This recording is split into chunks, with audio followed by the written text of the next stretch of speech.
What's up YouTube, NeoNexudus here with DarknessL1989. Hey everyone. Using a bit of audio recording software to record this Skype call we got going on, because we're going to discuss the OCG April 1st 2015 ban list. Woo. Okay, so just give a quick rundown of what we got banned in the OCG. This is not for the TCG, but it might give us a slight glimpse of what we're going to get. There are obviously certain differences that a while ago we sort of branched from the OCG in terms of our Forbidden Limited lists, and this is what they got. They got Blaster, Redox, Tempest, Tidal, and El Shadow Construct banned. So all four of the Dragon Rulers are banned, and one of the primary Shadow fusions. Your thoughts? Personally, I mean, we'll go into the discussion in a minute about the Dragon Rulers because of a certain Xyz Pendulum coming out. Construct is an interesting one, but hey ho, it's pretty much gone now in a couple of weeks. And yeah, I mean, Dragon Rulers are one of those type of monsters that they're power cards throughout. Even at one, they're still good. Yeah. I guess long time coming. I guess they know the potential that is going to be out there when the Xyz Pendulum of Odd Eyes Rebellion Dragon gets hit. So they're just playing ahead before the format becomes out of this world. So you think because of this one Xyz that the Dragon Rulers need to be hit? Well, that's the only one of the reasons why I feel they're getting hit, because basically the requirements of Odd Eyes Rebellion requires 2 level 7 dragon monsters, and lo and behold, Dragon Rulers are pretty much the most splashable level 7 dragons that there are around, and I guess they're thinking ahead of what it's potentially going to do to the format, and they're just playing a safe bet on these ones. Yeah. Now, what we have to keep in mind is the OCG in Japan and all the other Asian countries that the OCG supports, they've had Dragon Rulers a lot longer than us. This is true. You know, this Odd Eyes Pendulum thing, what is it? Odd Eyes... Odd Eyes Rebellion Dragon. That's the monkey. But yeah, dragon. The monkey dragon. The monkey dragon, got it. But they're going to get that a lot faster than we are. I mean, like, that shit's only just been announced in the OCG. Yeah, so they're due to get that card next month, I believe, so it's pretty quick. Right, yeah. And we're, what, about 3 to 6 months behind the OCG? Pretty much the set equivalent of that coming out will be the summer set. So, what about? We're looking 3 odd months' time? Yeah, well, basically, we'll pretty much get the full potential out of it after when it incoming to the next list. Right. So we'll have the Nationals and European season. Then we'll get that at the tail end of this format, or the next format, should we say. So yeah, so we're not necessarily looking at this list, but next list, it's going to be around then. Next year, we could potentially see a lot of changes. So lo and behold, we may keep the Dragon Rulers at 1 each for the next TCG. Not a guarantee, it's just a possibility. So we're looking about August time then? August, September time, yeah. So the Dragon Rulers themselves are really good cards. I mean, I've splashed them in various decks myself. Like, I used to use Blaster and back then Boxers. I've used, like, Redox in Gigaplant. I've used Tempest and Mermail. I used Tidal and Mermail, and Tempest I've never actually used in anything. Apart Tempest from when I really used... more beneficial in the Mecha Phantom Beast variants when they were quite strong. Yeah. And, you know, some people did try to take them into, what they called... What was that? Harpies, and you've got... yeah, they used them in Harpies for a little while until they realised they didn't actually need it. But it was like a little bit of... The problem is, though, they're just so splashable in any engine. The fact they just require 2 winds or fire, 2 or water, they're just splashable high level monsters for certain decks. Obviously, like I said, Mermail's been successful with Tidal. Redox is in pretty much sort of Earth-based decks, and obviously it was quite good in Dragon Balls because you can combo with like Troopers and Guard Bulbs and stuff. They had loads of possibilities. Yeah. And I think they've just finally realised it's time to really just let them out of the board for a while. They are really good cards, though. You know, it's very good sort of attribute support, if you like. You know, it can make little decks stronger. You know, it gives them that little exactly. extra kick. I mean, I know I splashed all 4 of the Dragon Rulers into my Red Eyes deck, making Red Eye Rulers, which works quite well for what it is. I'm not saying it's like the fucking brokest deck in mankind, but the fact that they're all level 7s and Red Eyes himself is a level 7, it just worked.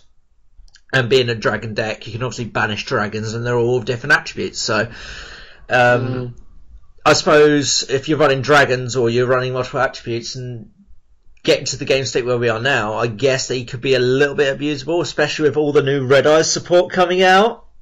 Yeah, we'll definitely have to make a discussion video once we get all the whole listings of the Red Eyes support coming out, because I personally am a bit disgusted by the Necros cycle or Necros mirror for the Red Eyes. That is just really good. Card's very, very good. It's just, you know, play this card, banish a Red Eyes Black Dragon or a Red Eyes card from your graveyard, equaling like 8 stars or more. So you can banish a Red Eyes Black Dragon and, Black Stoner Legend.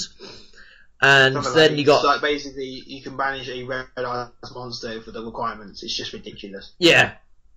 But it has... But obviously, that's for another video. Yeah, it's just like, bring out that beast. We'll bring that out and another thing. But it's just the fact of, you know, the Dragon Rulers in a Red Eyes based deck with all this new support coming out could be another reason why they're potentially hitting it in OCG with all this new Red Eyes support being announced, being the fact that Red Eyes is himself a level 7, and if they're giving him a big boost about bloody time, you know, they could be seen as too much of a, I don't know, good thing.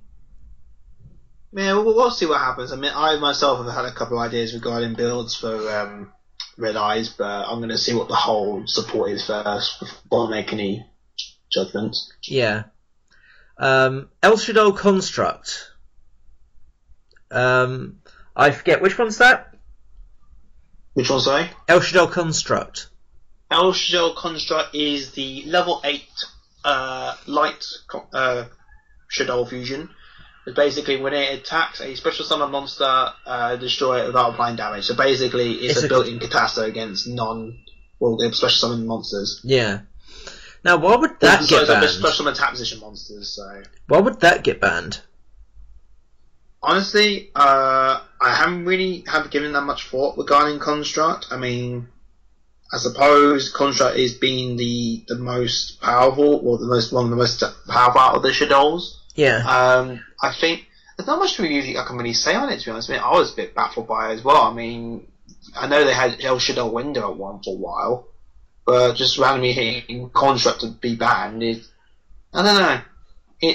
I know that Shadows are doing really well in Japan, but just randomly just banning in Construct is just beyond me. Yeah, because they don't have Burning Abyss in Japan, do they? No, Burning Abyss is TC exclusive. Yeah. So maybe they're hitting Shadows because, I don't know, they are the sort of best. I mean, Shadows have done really, really well in Japan, and I think I just can't give any justification as to why Construct would be banned. I mean, does Japan? Yeah, but outright banning it just seems a bit strange. Does Japan have the Necros, or Neclofs as they are in? Yeah, they're and then the Neclofs in Japan. They've had them for quite a while. But yeah, I just can't understand. So if they've had the Neclofs for quite a while in Japan, why are they hitting a deck that could directly counteract them? I mean, El Shaddai Construct, as you said. Unless there's some weird combos with Construct. The thing is that Construct was the most splashable out of the bunch in terms of comboing with light monsters with your Shadows. And I think because basically most Shadow decks would run, say, three definite Construct, and say 1 to 2 Winters, 1 Earth, and depending on the build, 1 Fire. So what you've also got to remember, we've got the Wars to El Shaddai coming out. Yeah. So I kind of personally feel maybe because of the effect of the War to Shadow, maybe they're just realizing, well, maybe if we get rid of Construct, they're not going to have like a mass field of like say example, if you made a field of Construct, so they attack to a special summon monster, attacks or battles with the black special monster, destroy it straight away. Yeah. And with the El Shaddai Water fusion, it's basically its effect is opponents cannot, so neither player can special summon monsters with spells or traps. Okay. So if you make a field of Construct in the water, then it's weird. It's just weird. Okay. So we've had that. That sounds rather interesting, but I'm just sort of thinking, why would they ban something that directly opposes the Necros? Because, as you said, all it has to do is attack a special summoned attack position monster, and as we know, the Necros special summon a lot. The only thing I can think of is the most splash bar out of all the shadows that people would use. Or normally they do. Ideally, want to go into construct more than window. So, what typical light targets did they run for Shadow Fusion, Nel Shadow Fusion to make Nel Shadow They would construct? run Lila, Felice. They also run. Did they have Denko Sekka in the OCG? Yeah, quite a few. Yeah, Denko Sekka came out. New challenges, so so they would be using Denko as well. Pretty good. Yeah. Some builds on Raiden, some builds on other things. I mean, there was a variant of El Shadows and Side Dragons going around. So I think the requirements it just makes it really strong. The fact you just need a Shadow and a light. Yeah. And with its built-in effect, it's pretty good. But again, I was very caught off guard when they banned it. So yeah. Maybe it'll get semied or limited over here, but I don't think it's quite ban-worthy over here. Not yet. No, I mean, well, I guess that's the thing. I don't really feel the need to be banned. I mean, you could try it at one, so people will be not abusing it as much. But yeah, again, you sort of get one shot at it, and that's it. Yeah, exactly. So, okay, moving on to newly limited. We have Dark Magician of Chaos with new errata. Yeah, Kari Bandit. Do you want me to go for the errata version quickly? Yeah, go on then. Alright, basically the new effect of Dark Magician of Chaos is you can use the effect of Dark Magician of Chaos only once per turn. You can activate this effect during the end phase of the turn it was normal or special summon by targeting one spell in your graveyard, add it to your hand. Okay. If this is destroyed by opponent's monster, if this card destroys an opponent's monster for battle and removed from play at the end of damage calculation, if this card is removed from the field, it is removed from play. Okay, so how's that different from the old text? Basically, from the old text, when Dark Magician of Chaos was originally special summoned or normal summoned, you can add the spell card straight away. But with this new errata, makes it obviously you have to make it survive the turn on the board. That's why it's effect in the end phase. Which, personally, I think that's a lot fairer. Than so now we have to wait till the... You could go, say... I don't know, you could go main phase 1, pitch, Redox, and Earth to get Dark Magician of Chaos, and then obviously you activate its effect during the end phase, so basically it has to be on the field to resolve. Yeah. Whereas before, is obviously if you special summoned it, and you can just get back a spell straight away. That was the big difference. Okay. So basically, say you suddenly go Monster Born, get that Dark Magician of Chaos, it's effective Dark Magician of Chaos, get back Monster Born, so you can't make stupid OTKs and combos. Yeah. As you used to, which I think is fair enough.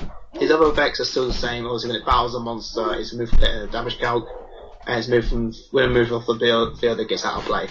So, yeah. YouTube, I apologise if you can hear dogs barking. I can't really do much about that. It's fine. And right, and the rest of the limitations, sort of limited one. Kari Bandit, Mathematician, Necrosabrionac, El Shadow Fusion, Necrocycle, Sacrifice, and Vanity's Emptiness. So let's go with the most interesting of the two, Kari Bandit and Mathematician. Why do you think they've been hit? Personally, Kari Bandit is a bit of a weird one because it's one of those things where you rely on having to be normal summoned to resolve to get the effect of. I mean, yeah, it did shoot 5 cards, so it's weird because Mathematician, I can see a lot more logic behind that than Kari Bandit.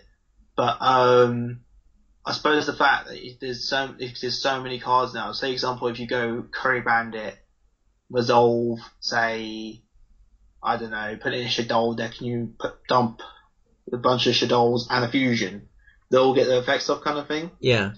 But again, I don't really have much to say about Kari Bandit. It is a good card, don't get me wrong.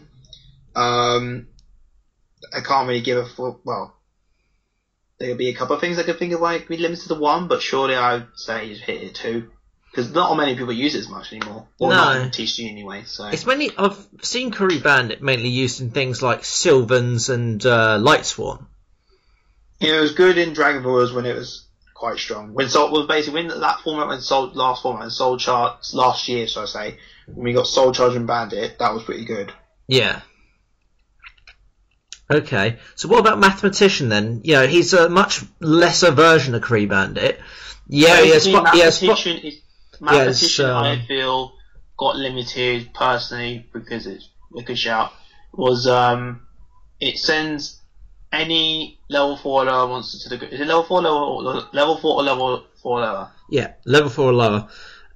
It's 1/5 attack. Basically, it's a foolish burial, and when it dies in battle, you get draw cards. So basically, it's a foolish and a card trooper. It's a mini version of Armageddon Knight.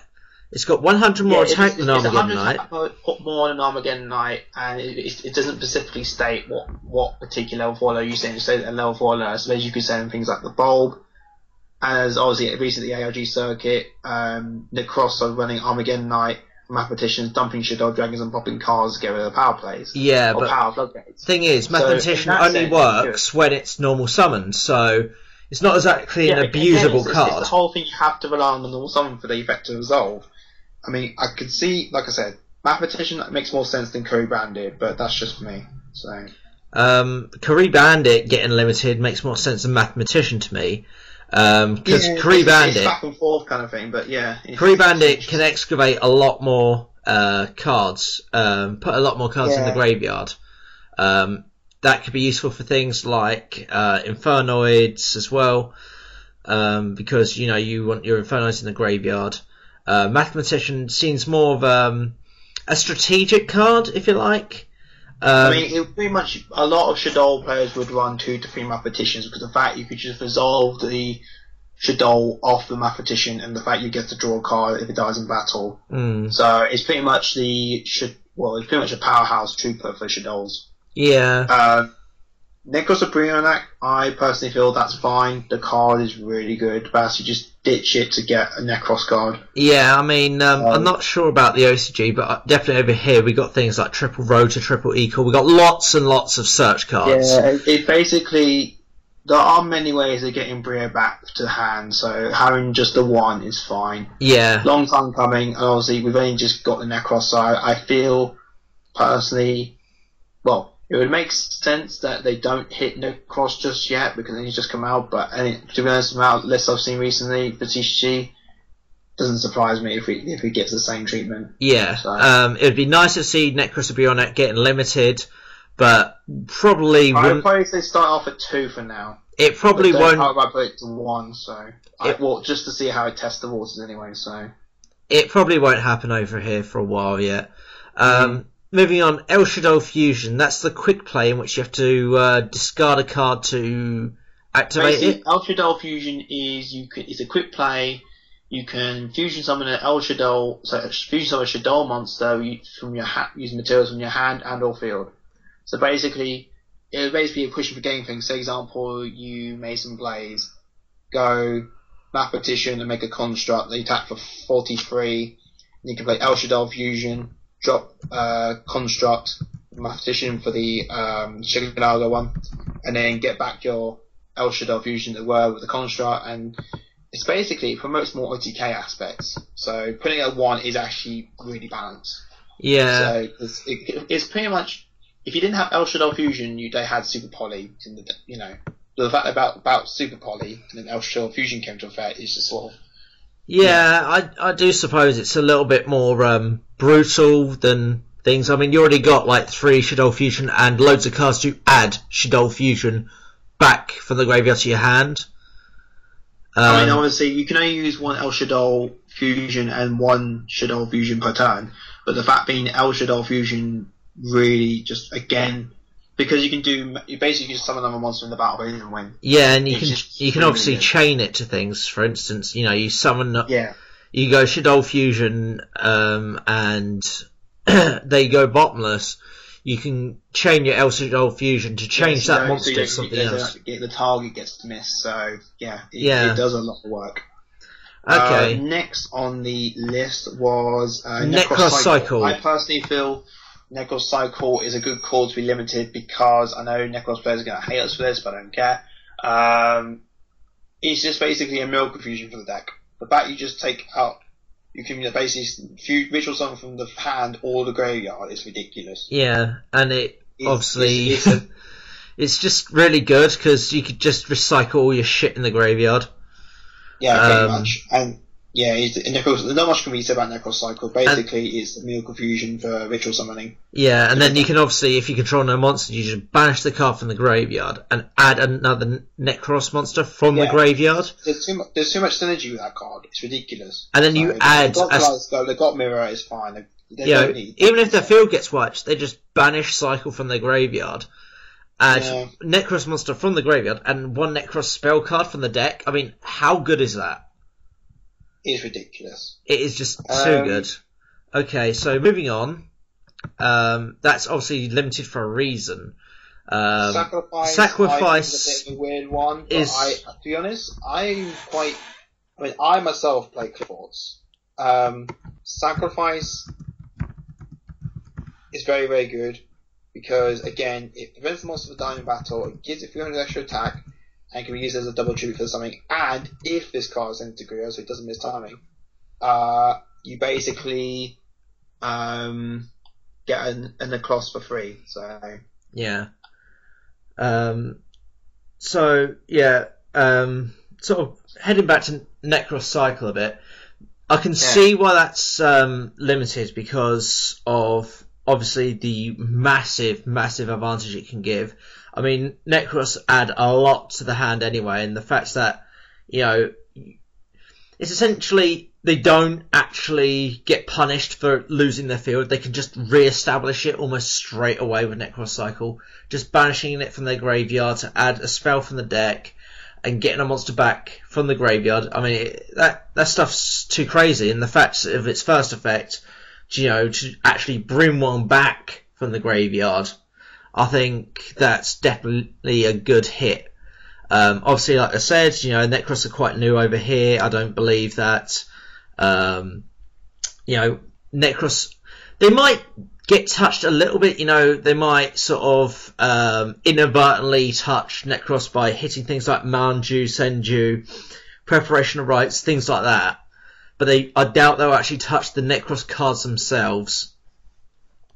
Moving on to what you said about Sacrifice, it is a really abusable card. Because I believe Scout allows you to add any Quilly card, is it? Basically, Sacrifice, if this card is sent to the graveyard, you can add a Klee monster from your deck to your hand. Yeah. And the fact it gives your monsters an extra 300 attack point boost is just nothing to snuff at either. But can you add this via Scout? Yes, you can, because Scout is pay 100 life points, you can add a Klee card except itself. Yeah, so a searchable... You had a free equip for paying 800. It's crazy. Yeah, you pay 800, you search this, you equip it gives your monster an extra 300, and when it's destroyed, or even just, for instance, you go to attack, your opponent plays Mirror Force, you book them in your own monster, you're still going to go plus and replace that one Book of Moon you lost by searching out a Klee card off that Sacrifice, because obviously quick cards can't attach to anything that's face down, so no matter what you do, you're always going to go plus off that Sacrifice unless it gets banished by something like Macrocosmos. And I quite like it as well because it's another target for Hidden Armory, which is basically you mill the top card of your deck to the graveyard. You can add a equipped card from your graveyard or deck to the hand. Yeah, but definitely. You can't normal summon that turn. But the beautiful thing about it is, Clifford's normally pendulum summon. I mean, if you can't, for example, you can't say normal summon for the turn, that's fine. Just search out a Sacrifice for your next turn plays. Yeah, which is really good. So Sacrifice is a little bit broken because obviously the whole Hidden Armory thing. You put Declease player is typically play 3 of these Sacrifices.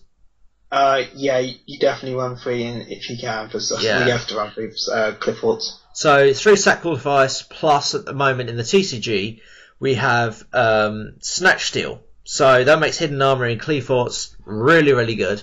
We'll obviously talk about the OCG list here, but I think Sacrifice is a good hit. Now either Sacrifice or Scout should be hit in the TCG to limited. One of the two needs to be limited, because we can't have that much searchability with a deck that is so explosive and can just drop big beatstick monsters. We're talking 2/4, 2/8, and they even when you normal summon them, they're 18. But if they get Forbidden Chalice in the damage step, they gain all their original attack points back plus an extra 400. Or if you book a moon them, or flip face down, or they're somehow changed through skill drain or something like that, which Klee players do run, all their attack points just go right back up. And with Sacrifice, you just get another extra boost. So you got, for instance, Quillthwort Disc? It's on 28, and then you add 300 on top of that, making it a 3100 beat stick. Not a lot is going to get over that. So a lot of players are going to try and get rid of that through trap removal, and then you're just going plus and replacing that monster with that Sacrifice once it hits the graveyard. So I think that's a fair limit in Japan, to be honest.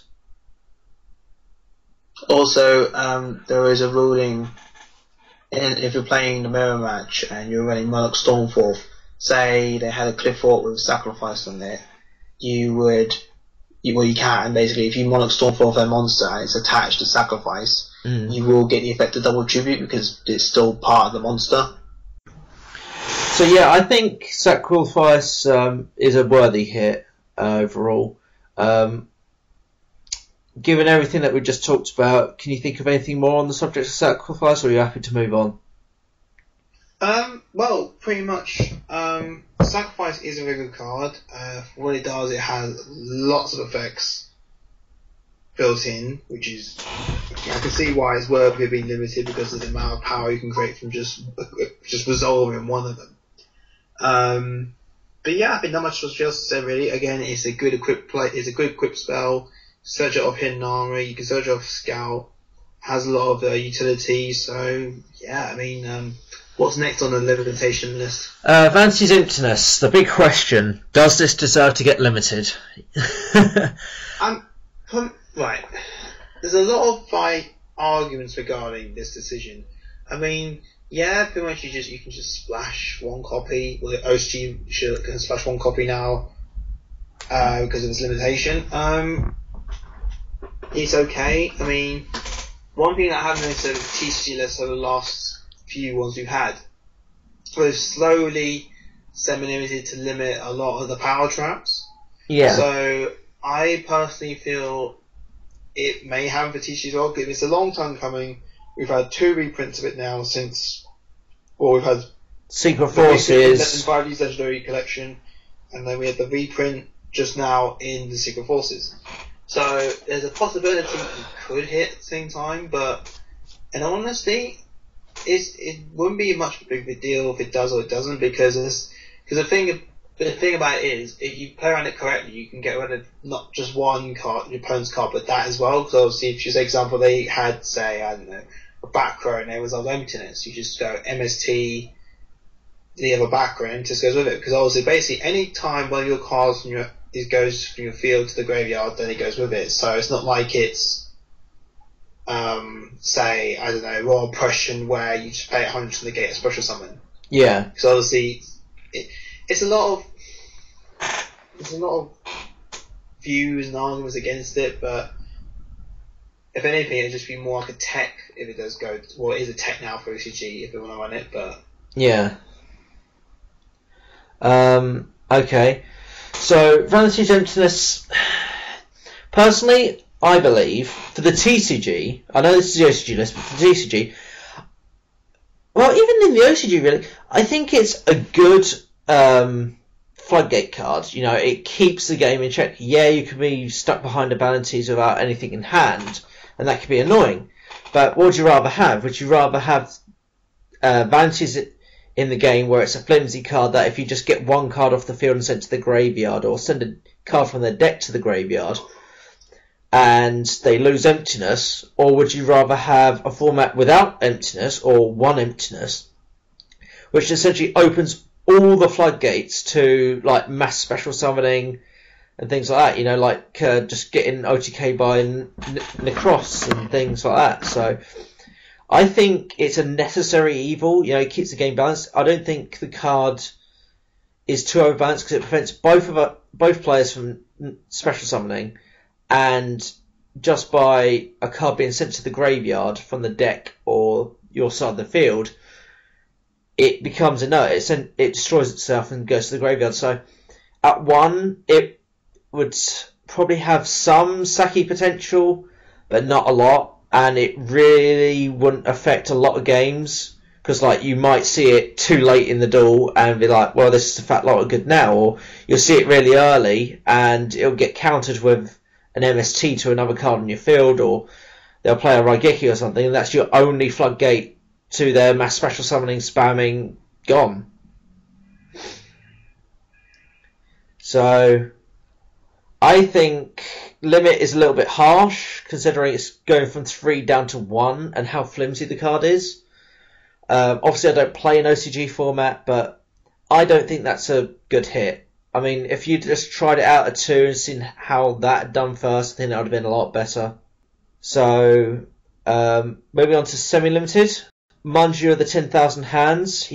When non-summoned, adds you a ritual spell from the deck or a ritual monster from the deck. Do I think that's a good semi-limit?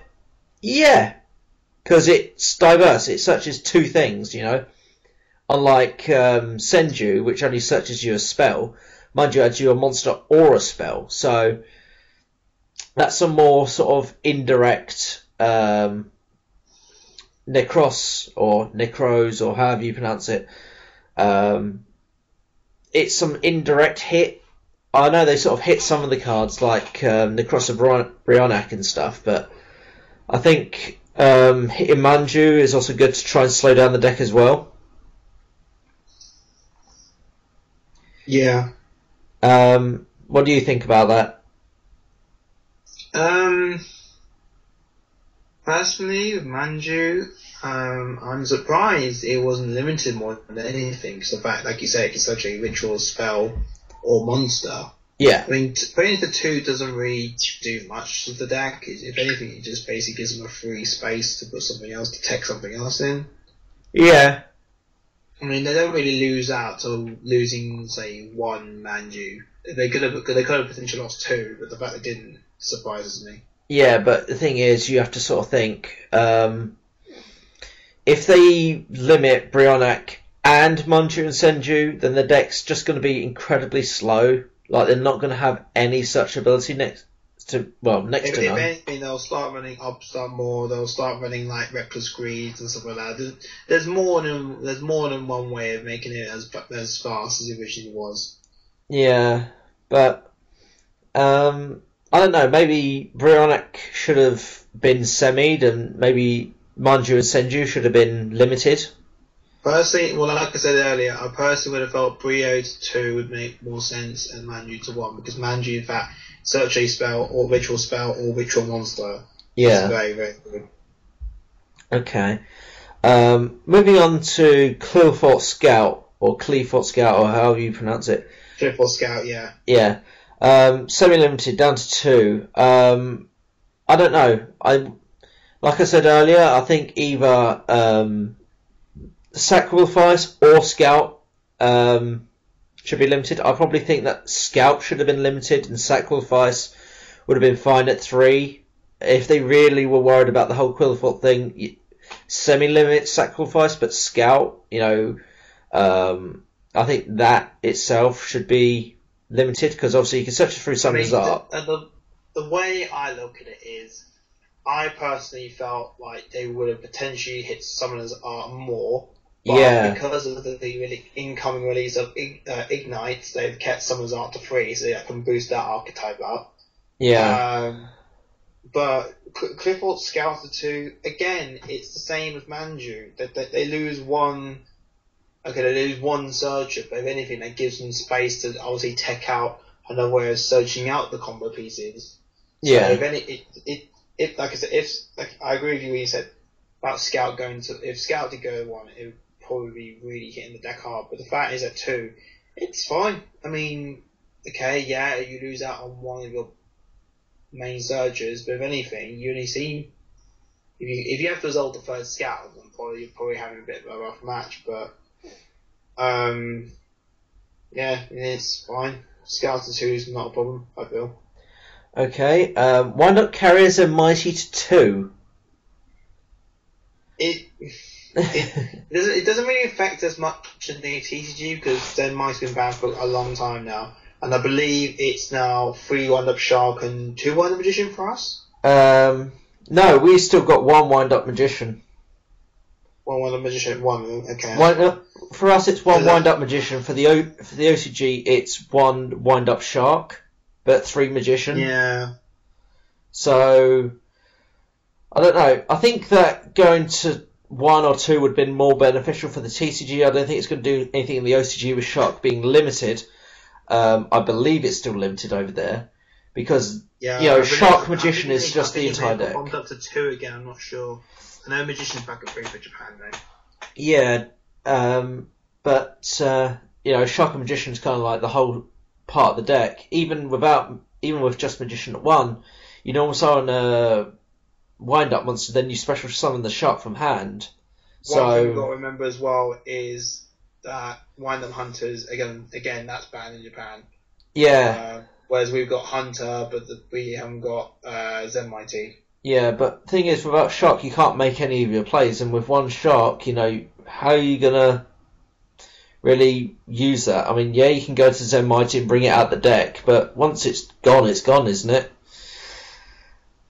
Well, I suppose it'd be interesting to see what kind of decks they can make or builds they can make it with the 1 Shark and Zen Mighty 2.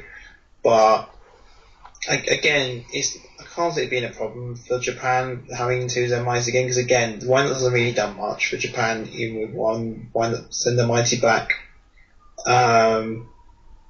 Yeah, it'll be interesting to see how that turns out. Yeah. I believe there's 1 more card on the same limited, correct? Yeah, Formula Synchron.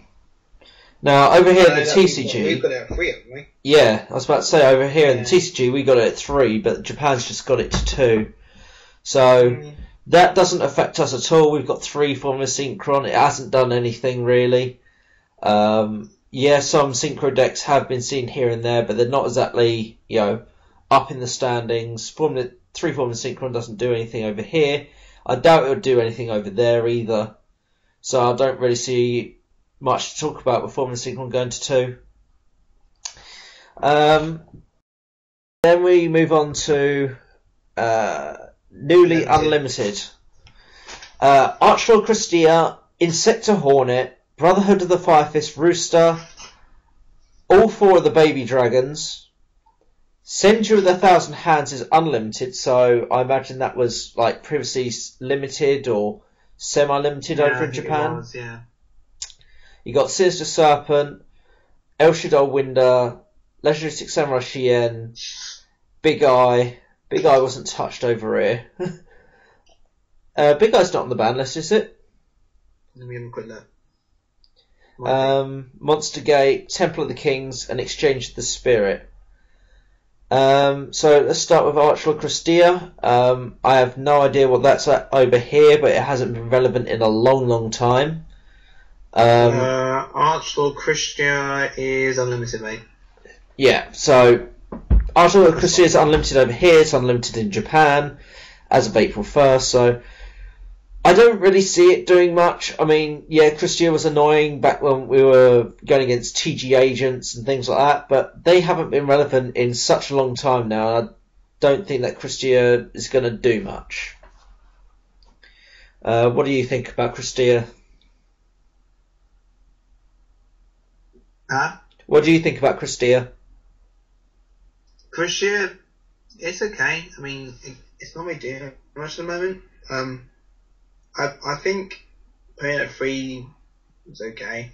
I don't have really much thought about Christia, to be honest. I mean, yeah.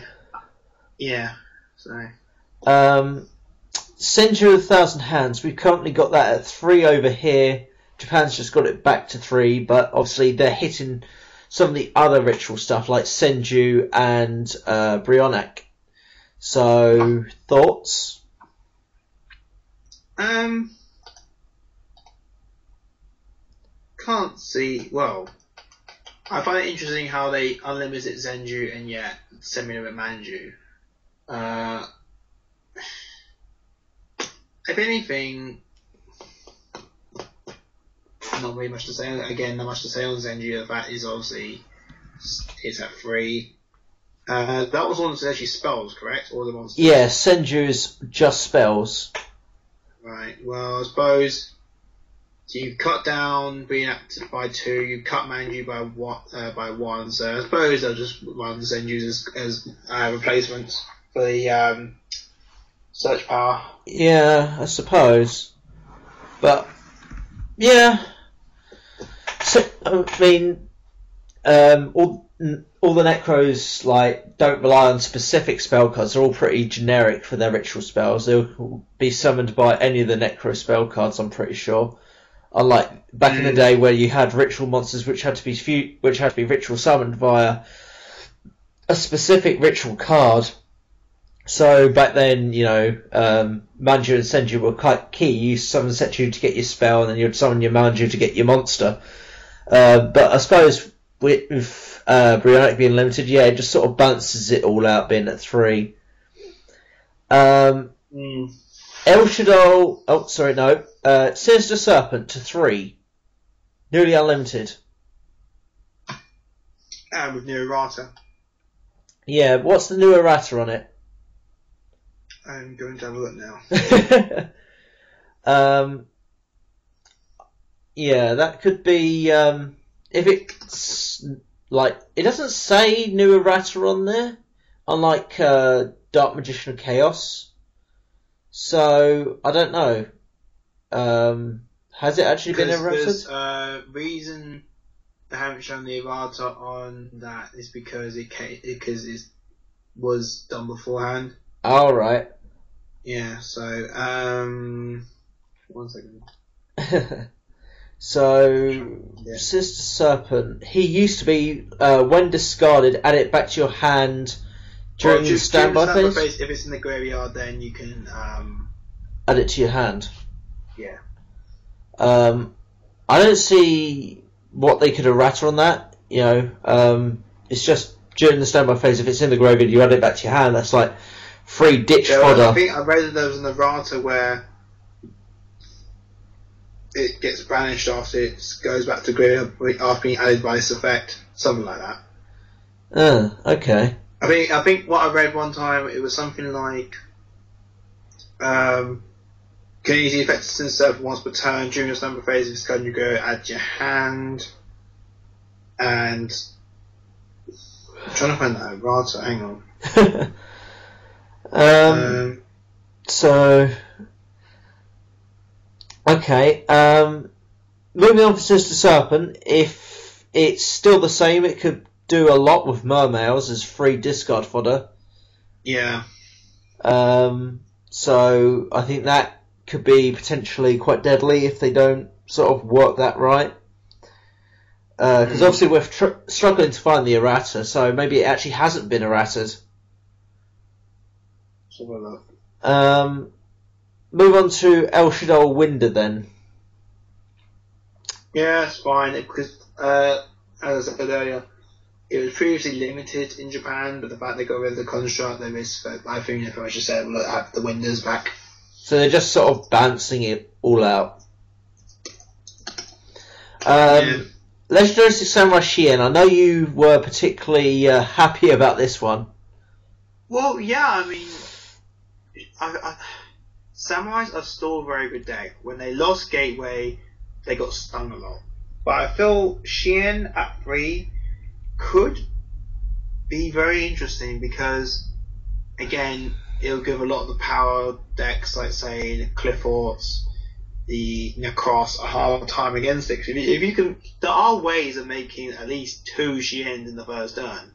Because we've got to remember that 6 Hour United is still around at 3. Yeah. Which is really, really good. And asceticism is still really good and very strong. Yeah. And also, to be honest, if you can run 3, great. But sometimes you don't need some of them too. Yeah, I mean, you've got Nat Beast, and you also have you got Nat Beast and there's other negation as well. Nat Beast and the Shuribakian. Yeah, barking, yeah. And in some cases you run land ice. The part about 6 Samurai Shien is the fact you can summon it off double-edged sword technique. Yeah, you can do that, can't you? Obviously, if it was successfully synced for something, then yeah, but obviously, yeah. So there are ways around it. There's some interesting plays you can do with this card. Yeah. But again, I kind of feel Samurai's maybe not fast enough for the format to survive, and there's so many bigger monsters. Xian can struggle. Yeah, being only 2,500. All you need to do is basically say, I don't know.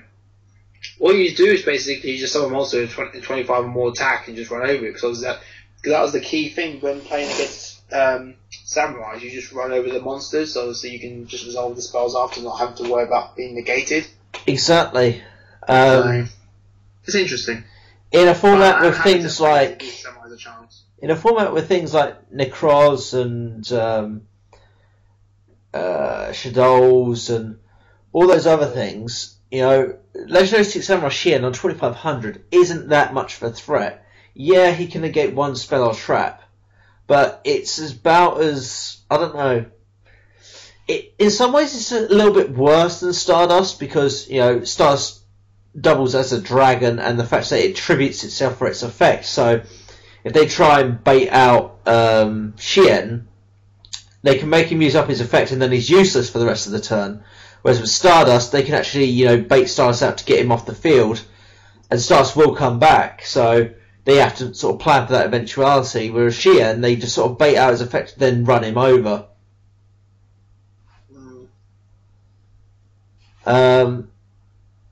Number 11, Big Eye. Now, I don't believe that's on the ban list over here at all. And I double check this now.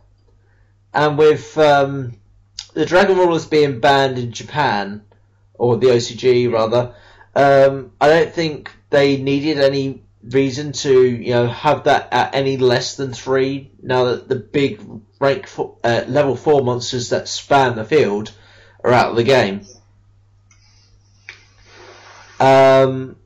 Monster Gate. Now, what could that potentially do in the OCG? Infernoids. They're boosting Infernoids because of that. Okay. Remind us, what does Monster Gate do?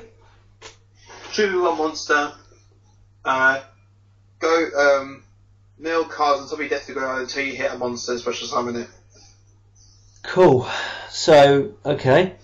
And then they're bringing back Temple of the Kings in exchange for the Spirit, probably because of the errata. They've been watered down quite a bit, those cards. Okay. So, do you think that their watered down versions are going to have any effect on the format? Personally, it's too early to tell for me for those cards, because I haven't seen those cards in play for such a long time. I'd be interested to see what warrants some of their use. Yeah. The only thing that strikes me with Exchange of the Spirit is obviously Lightstorm variants and decks that basically just mill to the graveyard. That's the only, I suppose, Infernoids to an extent, but yeah. Other than that, I can't really see Exchange of the Spirit being that much of a threat as it used to be, because obviously the wording beforehand was you just swap the graveyards and decks around without shuffling it. Yeah. Whereas now, as the wording and it is, replace your current deck with your deck and then shuffle. So it's not like say, oh, I've got the power card at the bottom of the deck, switch them around, I can draw next turn kind of thing. You have to shuffle the deck now after using the effect. Yeah. So that alone makes it a bit more fairer. But again, it'll be interesting to see how it falls out. I mean, Temple of the Kings, that's a whole different matter. But again, we'll see what the format does and what deck lists are cooked, as it were. Okay, so what's your last final thoughts on this OCG list, and what are your thoughts going into the April 1st TCG ban list, looking at this list? Personally, again, I was a bit underwhelmed and a bit caught off guard with some of the choices regarding the OCG list. In terms of my thoughts on the TCG list, I have a bit of reserved judgment because there's been so many thrown off and wild cards over the last couple of lists. Anything could happen as far as I'm concerned with the TCG list. So yeah, the only thing I would probably say that we could match is potentially Manju to 2 Or maybe preparation of rights could get hit instead, because obviously prep seems to be a big thing at the moment. Yeah. Or I would probably say Monster Gate could be fine at 3, or just trial it at 2 to begin with. It's still at 1 for us. Yeah. And then I would say also maybe put the Gores to 3 and maybe Tarentulas at 2, because at the moment we've got Raigeki into Dark Holes, so maybe just trial 2 Tarentulas and see how that turns up for a format. All valid points. All in all, it's an interesting list. I guess we'll just have to see what the future brings. So, yeah, hopefully this all works out with my audio recording software, because there's been a few technical glitches already. So I apologise in advance if this comes out rather poorly.